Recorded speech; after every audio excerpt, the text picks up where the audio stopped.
Bonjour, chers compatriotes et amis de la Guinée. J'ai reçu des images impressionnantes de Bokeh hier, mardi 27 octobre 2010. Des images de la population massivement mobilisée pour manifester avec des slogans « La Guinée avant tout, nous voulons la paix ». D'abord, quand j'ai entendu que la population de Bokeh s'est levée pour descendre dans la rue, j'étais plus ou moins content parce que je me disais que voilà un bon exemple qui contribuera à la consolidation du tissu social en Guinée. Mais en fin de compte, quand j'ai vu les images, le motif de la manifestation, avec des slogans « La Guinée avant tout, nous voulons la paix », une population qui descend dans les rues, qui réclame que les manifestations, les contestations, tout s'arrête, qu'on aille à la paix maintenant. J'ai été envahi par un sentiment de colère, de déception. J'ai senti de la tristesse m'envahir. Nous avons connu une élection chaotique, sciemment orchestrée par le régime en place, que la majorité des Guinéens n'a pas voulu, parce que la majorité des Guinéens en Basse-Côte, en forêt, en Moyenne-Guinée, étaient clairement debout contre le projet de troisième mandat. Ils ont massivement soutenu le FNDC. Alors, nous connaissons une élection truquée qui viole les règles du jeu, le code électoral, le droit des candidats adversaires de Alpha Condé du début à la fin. Ce qui est à l'origine des troubles, des contestations venant de l'UFDG, qui a raison de le faire. Alors, nous avons enregistré jusqu'à hier plus de 30 morts, parmi lesquels des enfants, des petits-enfants de 3 ans, des fillettes, des filles, des femmes, des mères de famille, des femmes enceintes que personne ne peut accuser de se trouver dans la rue en train de jeter un caillou ou protester. Non, elles ont été tuées dans leur maison.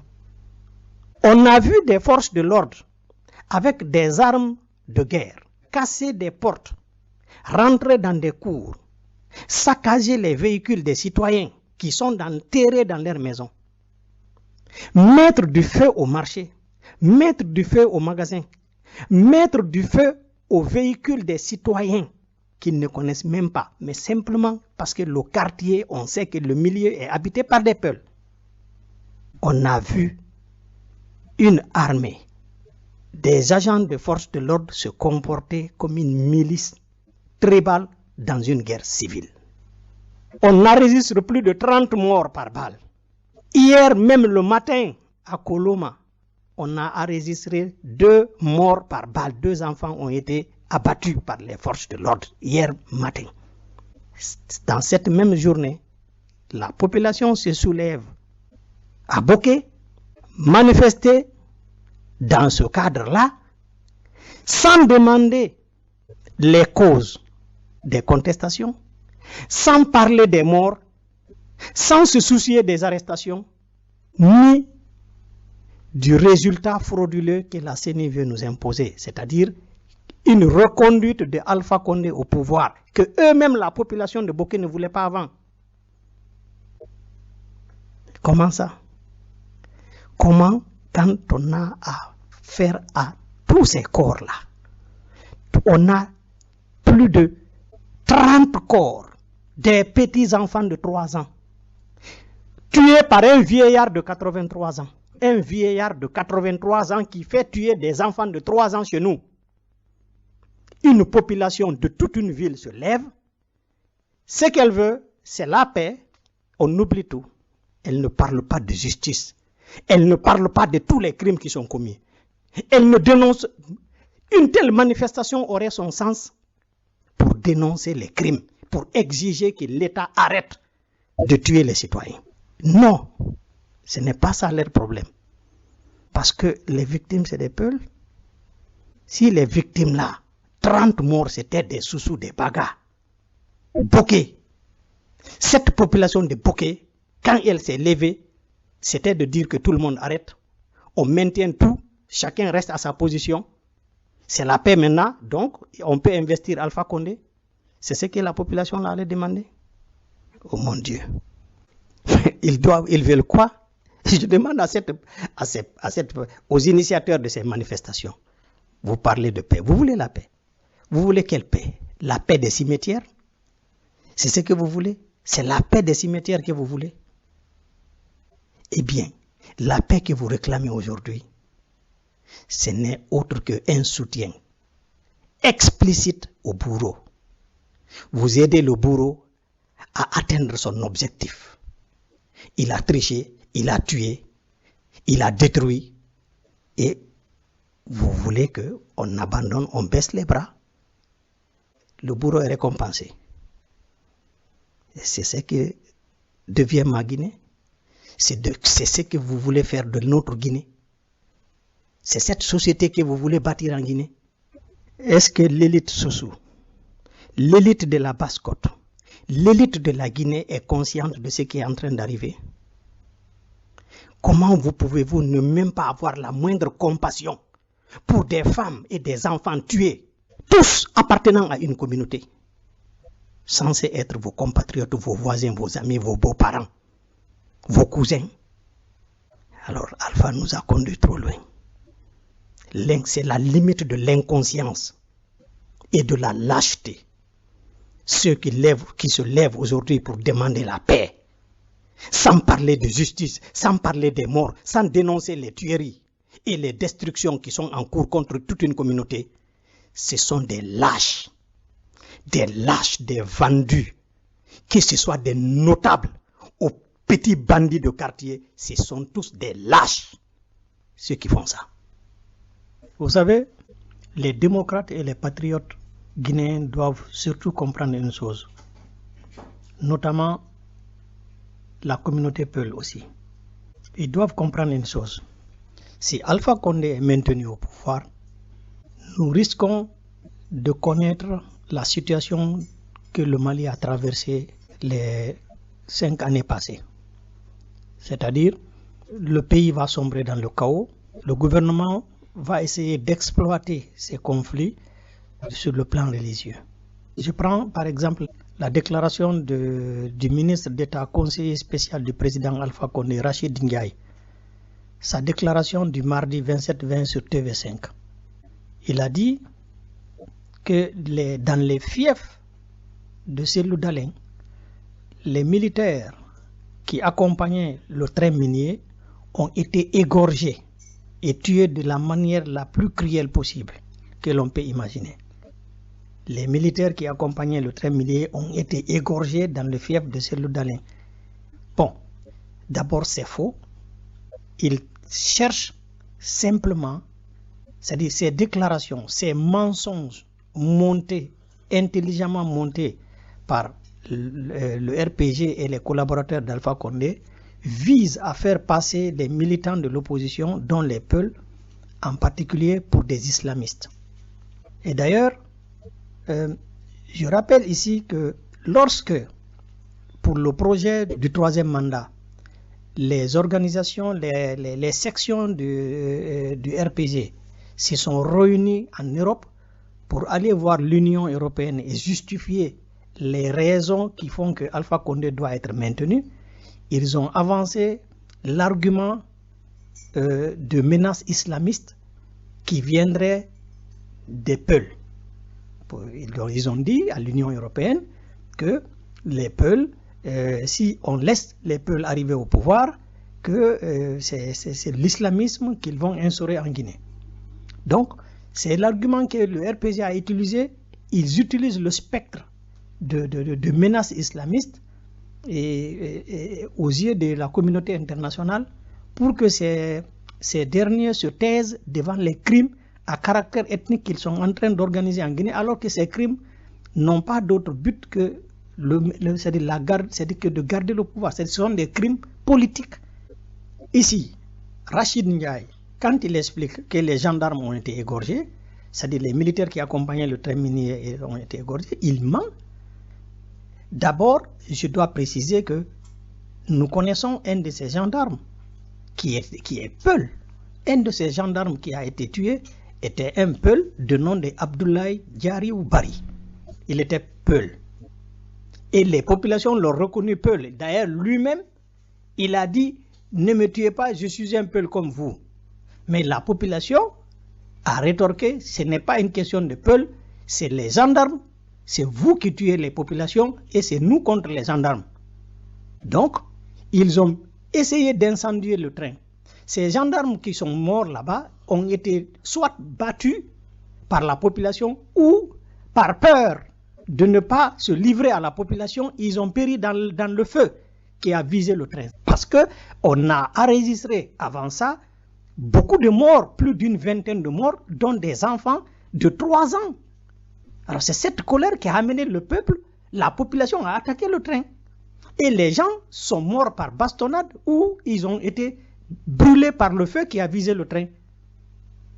Personne n'a été égorgé. Par contre, ce que Rachid Ndiaye, le gouvernement, ne dit pas, c'est que les RPGistes, les Koniankés de Anta, qui sont locataires depuis 30 ans d'une maison d'un Peul, voisins à eux, ces Koniankés de Anta, c'est eux qui ont plutôt égorgé la fille de El Hadji Yacouba, leur locataire, avant de le déshabiller, l'humilier nu devant sa famille, puis le brûler vif dans la maison à laquelle ils ont mis le feu. C'est les partisans du RPG qui ont fait ça. Mais là, Rachid Ndiaye était ça. Cette information, il ne la donne pas. Des gens qui égorgent, qui sont capables d'égorger, comme ils l'ont déjà fait en Sierra Leone et au Libéria, ce sont ces populations, ce sont les Koniankés qui sont venus du Libéria à la suite de la guerre civile qui a eu lieu là-bas, ou des familles, des gens de l'Ulimo qui sont venus s'installer en Guinée, qui sont tous aujourd'hui des miliciens du RPG. Une autre remarque que l'on constate dans toutes les interventions de Rachid Ndiaye, dans la communication des membres du gouvernement, ils insistent toujours sur le fait que c'est la CENI et la Cour constitutionnelle qui sont les institutions habilitées ici à proclamer les résultats et à décider des résultats définitifs. Ils insistent toujours sur ça. C'est la CENI, c'est la Cour constitutionnelle, donc c'est la loi, parce qu'ils ont placé des militants du RPG à la tête de toutes ces institutions. Et c'est là, toujours l'erreur que l'opposition a toujours commise. Nous, on a toujours prévenu l'opposition. Au moment où Alpha essayait de soumettre ces institutions, de changer les responsables de ces institutions et mettre ces hommes, on a prévenu l'opposition que c'est là où il fallait refuser. L'opposition a laissé Alpha Condé prendre toutes les institutions de façon illégale. Et maintenant, le camp du gouvernement utilise ça comme argument pour dire bon, c'est la CENI qui a donné les résultats. C'est la CENI seule qui doit donner les résultats. Et on a vu, comme la journaliste du TV5 a bien précisé, la CENI a annulé les votes, les voix électorales dans beaucoup de circonscriptions pour que le RPG soit en tête. Et je profite pour dire à la communauté qui est en train de subir les Peuls, cet enseignement-là, vous devez apprendre de cet enseignement pour refuser que Alpha Condé soit maintenu au pouvoir. Si Alpha Condé reste encore au pouvoir, les autres ne manifesteront pas leur joie quand on va tuer vos enfants. Ils feront partie de ceux qui vont massacrer vos enfants. Ça, je peux vous assurer. Ce Alpha Condé, il faut qu'on refuse qu'il soit maintenu au pouvoir en Guinée. Si cela doit nous coûter la guerre, faisons-la. Mais jamais ce bandit, ce démon, ce Dracula ne doit encore se maintenir au pouvoir. Ce monsieur, c'est le diable à l'état pur qu'il faut chasser de nos terres ancestrales. Vous avez entendu ce que Alpha a dit. Il dit les commerçants. Il y a des commerçants qui détiennent des marchés, qui détiennent des monopoles, que lui, il a trouvé là. Il dit qu'il va tout annuler, il va tout enlever. Il va créer ses propres hommes d'affaires. C'est-à-dire, il va créer 100 entrepreneurs. Vous connaissez déjà ce qu'il prévoit, chers compatriotes. Vous comprenez un peu? Il a fini de s'occuper de l'armée, il a tribalisé l'armée. Maintenant, il en vient au secteur de l'économie. Il y a un fait très révélateur. Gianni Alpha, l'artiste Gianni Alpha, on dit qu'il a été arrêté. Et pour quelle raison? Tout le monde écoute les interventions de Gianni Alpha. Il se révolte contre l'injustice, il réclame la justice. C'est ça, c'est tout. Il n'a jamais eu un écart de langage. Mais il est arrêté parce que il a soutenu ouvertement que Alpha Condé a fraudé, c'est Cellou qui a gagné. Et il soutient Cellou. On l'a arrêté parce qu'il dénonce les crimes du pouvoir en place et les crimes à caractère ethnique du pouvoir en place. Il invite les artistes guinéens à suivre cet exemple. C'est pourquoi il a été arrêté. Madis Condé, il a été arrêté. Il est descendu en Guinée. Il n'est pas allé avec des armes ni avec des couteaux. Madis est descendu pour une campagne électorale. Il a fait la campagne dans le même cortège que Cellou Dalein. Tout son crime, c'est de filmer la campagne de Cellou et donner des informations. Remonter les informations sur le net en suivant la campagne de Cellou. C'est son crime. Il est arrêté. Dans la Guinée d'aujourd'hui, de Alpha Condé, Madis a été arrêté. Souleymane Condé a été arrêté parce qu'il a osé critiquer le gouvernement et les crimes à caractère ethnique que ce gouvernement pratique, la corruption, les détournements qui se font et l'impunité qui règne en Guinée. Parce qu'il a dénoncé ça. Il a été arrêté. Souleymane Condé. Voilà. Mais avec Gianni Alpha, les autorités guinéennes, on me dit, je n'ai pas vu. Ma femme a dit qu'elle a vu un document dans lequel les autorités ont officiellement menacé si Gianni Alpha n'arrêtait pas de faire des interventions contre le pouvoir, il va être arrêté et il sera déçu de sa nationalité. On lui retirera la nationalité guinéenne. Le pouvoir guinéen est allé jusqu'à faire une telle menace directe avant même qu'il ne soit arrêté. Donc son arrestation n'est que suite à un tel communiqué officiel de la Guinée. Écoutez, le grand-père de Gianni Alpha, les ancêtres de Gianni Alpha font partie de ceux qui ont coupé les feuilles, les arbres en Guinée pour construire là-bas les premières cases sur la terre guinéenne. En pulaar, ferti beben leydi la Guinée, ferti beben la Guinée, fi wadugol don sare. Ce sont les ancêtres de Gianni Alpha. Alpha Condé, dont le père n'est pas de la Guinée, qui a été accepté en Guinée, son régime décide qu'ils vont retirer à Gianni Alpha sa nationalité guinéenne. Mais est-ce que je vais demander à tous les peuples de comprendre ce qui se passe, hein? Vous savez ce qui se passe? Tous les peuples et tous les noms malinqués, parce que c'est ça la vérité. Ils vont arrêter les malinqués, on va les torturer, on va les traiter n'importe, on peut même assassiner les malinqués, mais ils ne vont jamais oser dire qu'ils vont retirer à un malinqué sa nationalité. Ils ne le diront pas parce que ça ne viendra pas à leur tête. Mais les non-malinqués risquent bien de subir ça avec ce régime-là. Et je vais vous dire, Lansana Kouyaté l'avait fait à Chantal Cole, dont la maman est Soussou. Même si son père n'est pas d'origine guinéenne, sa maman étant Soussou, c'est la fille d'une Soussou, d'une Guinéenne. Mais Lansana Kouyaté a retiré à Chantal Cole, a essayé de retirer à Chantal Cole même sa nationalité guinéenne. Lansana Kouyaté l'a fait quand il était Premier ministre. Parce que Chantal Cole le critiquait. Alors on lui retire carrément la nationalité. Vous comprenez? Si le régime d'Alpha Condé va dans le même sens, c'est parce que c'est la même chose. Il est très dangereux de prendre des fanfarons et leur donner du pouvoir. Vous remettez le pouvoir à un fanfaron, il va toujours en abuser. Les Guinéens doivent mettre ça dans leur tête. Des gens qui sont vaniteux et fanfarons, il ne faut jamais leur confier le pouvoir. Sinon, ils vont en abuser. Alpha Condé, les Bourema Condé et ces ministres-là, mais ce sont des fanfarons qui croient que quand ils ont le pouvoir, ils ont le droit de mort et de vie sur tout le monde dans le pays. À des gens comme ça, il faut éviter de confier le pouvoir.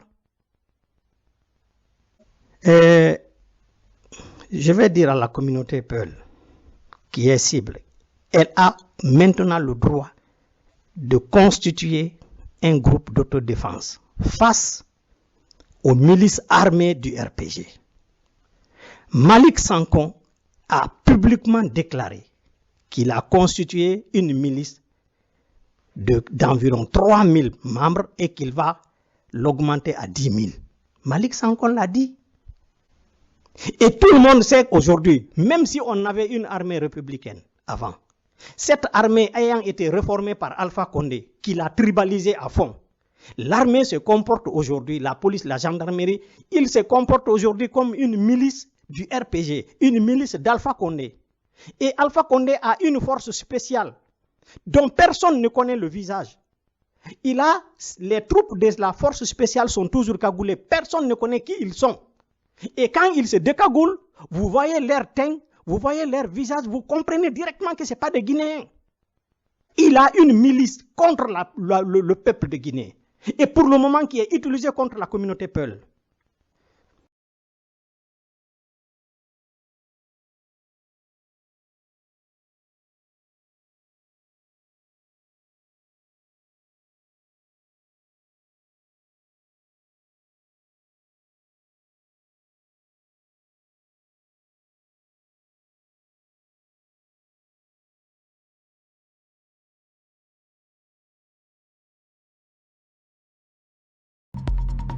Salut Thomas, la Guinée est un pays que tu connais bien, où tu as été couvrir le soulèvement populaire de février dernier. À distance, tu as suivi l'élection présidentielle du 18 octobre qui s'est soldée officiellement par une victoire au premier tour du président sortant, Alpha Condé, 82 ans. Qu'est-ce qu'on peut retenir de ce scrutin? La situation en Guinée est assez inquiétante. C'est-à-dire qu'il y a des résultats qui ont été officiellement proclamés par la commission électorale soi-disant indépendante, avec une victoire d'Alpha Condé au premier tour, avec près de 60% des voix, 33% à son principal challenger, l'ancien Premier ministre Cellou Dalein Diallo. Mais ces résultats sont contestés par l'opposition. Et surtout, il y a un cycle de violence dans lequel est engoncée la Guinée. Ça ne date pas de l'élection présidentielle du 18 octobre, ça date depuis plus d'un an. C'est-à-dire qu'en octobre 2019, il y a un mouvement de la société qui réunissait la société civile, l'opposition, qui s'appelle le Front National pour la défense de la Constitution, qui s'est levé pour interdire à Alpha Condé de modifier la Constitution et d'effectuer un troisième mandat. Donc il y a eu des manifestations monstres dans Conakry et un peu partout dans le pays, avec une répression très dure contre la population.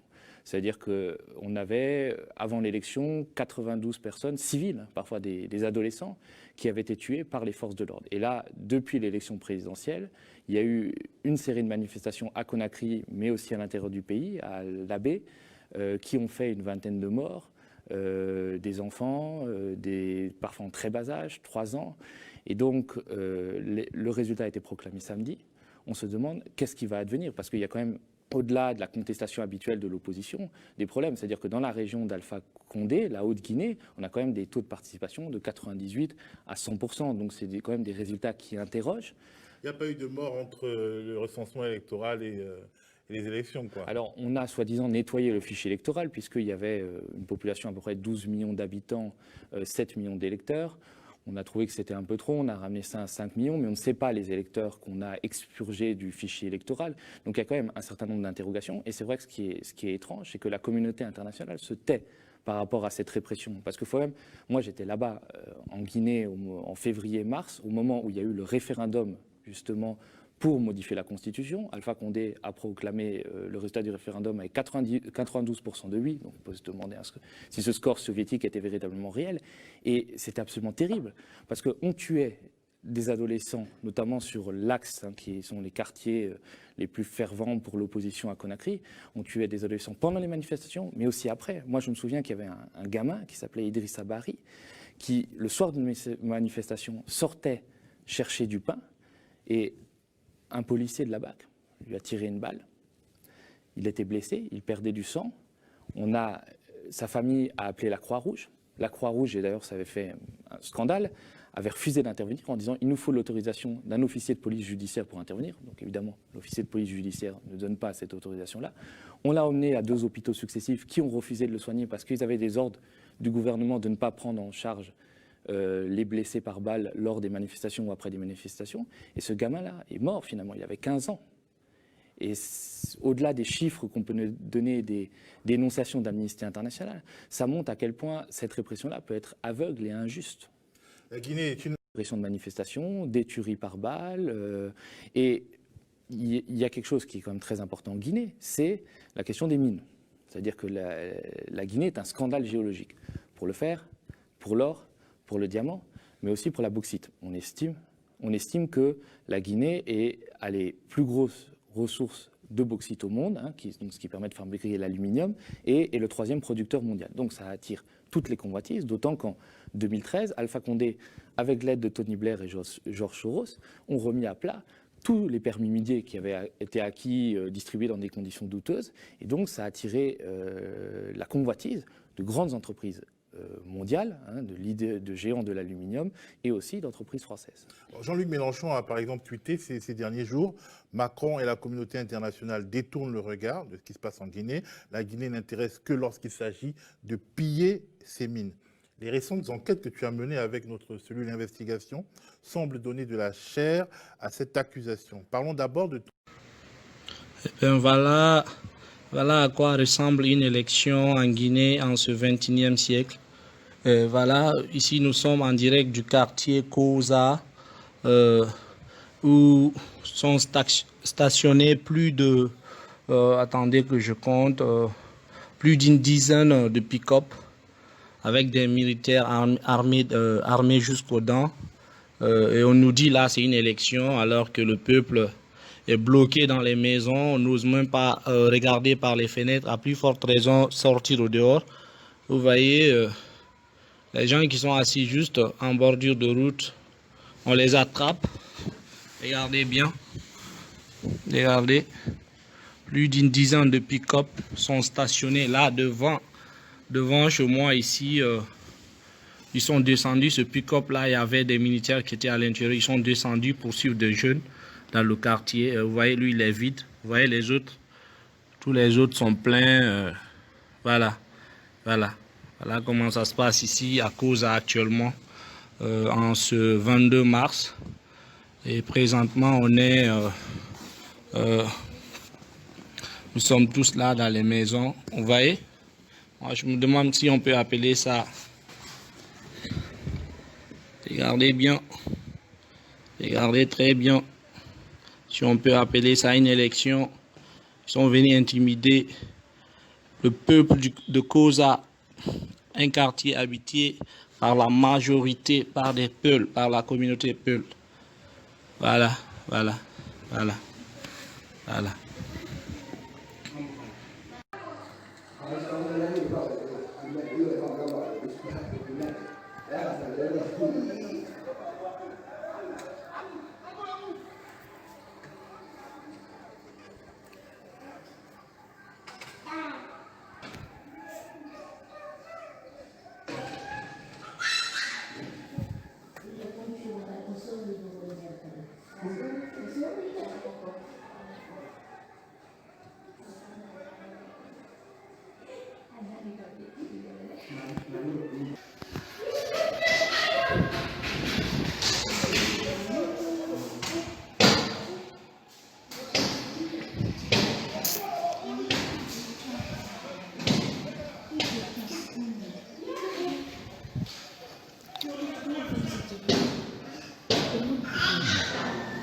Allez, non, parce que non, avant qu'on ait gagné l'élection, c'est signor. Ouais, élection gagnée. Ça, Alpha Condé.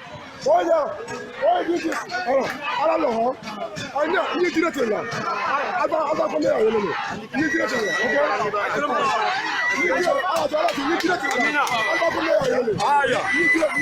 Voilà. Toujours le Seigneur. Toujours le Seigneur. Tu vas voir le Seigneur. Alors, vive Alpha Condé! Vive Alpha Condé! Vive Alpha Condé! Vive Alpha Condé! Vive Alpha Condé! Vive Alpha Condé!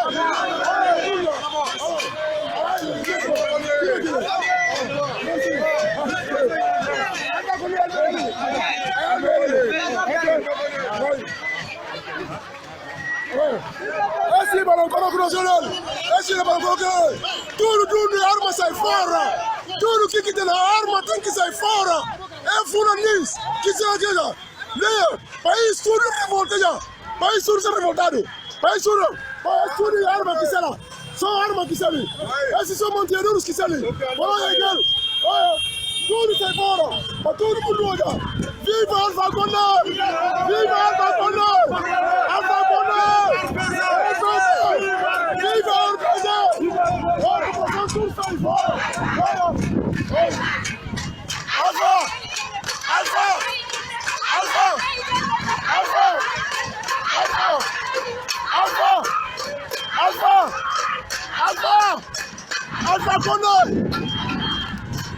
Vu la destruction de l'État et l'ethnicisation des institutions et des forces de défense et de sécurité par Alpha Condé et son RPG, vu la corruption et l'irresponsabilité de la CEDEAO, de l'Union africaine et de la CPI de Fatou Bensouda, qui peut encore renier au peuple et à l'opposition guinéenne leur droit de constituer une force d'autodéfense en Guinée.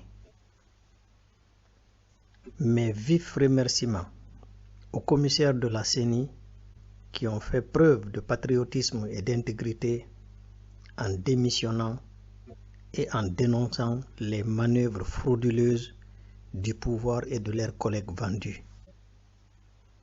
Mes vifs remerciements au leader Dr Ousmane Kaba, Abbé Silla et aux autres candidats qui viennent de faire preuve de courage et de décence en reconnaissant que Sello a gagné dans les urnes. Alpha Condé doit dégager maintenant, de gré ou de force. Wassalam.